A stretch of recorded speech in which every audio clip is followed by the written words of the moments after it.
Mayong hapon Western Visayas kag Negros Occidental asud-asud nga brownout na eksperyensyahan sa pila ka lugar sa Haro. Rason sa brownout na tumod na. Bastante nga supply sang kuryente ginpasalig sang more power sa adlaw sang eleksyon. Ini ang gintutukan ni Kim Salinas live sa Barangay Kubay, Haro, Iloilo City. Kim?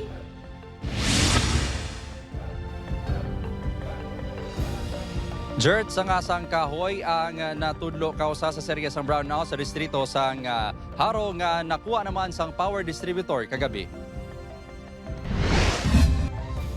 Wala untat ang kabalaka sa pila ka residente kag negosyante sa distrito sang Haro sa wala untat man nga power fluctuations kag brownout halin pa sang nagligan nga semana.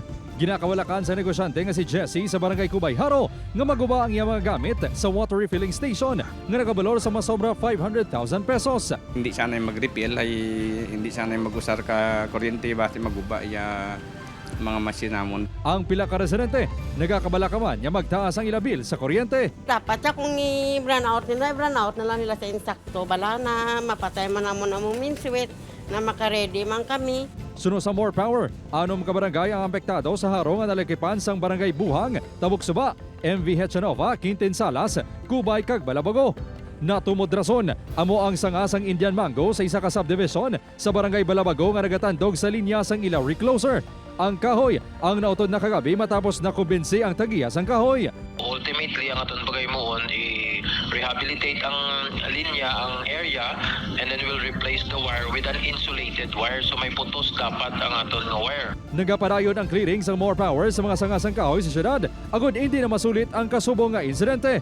Nagpasaligman ang more power sang estable nga supply sa kuryente sa adlaw sang eleksyon.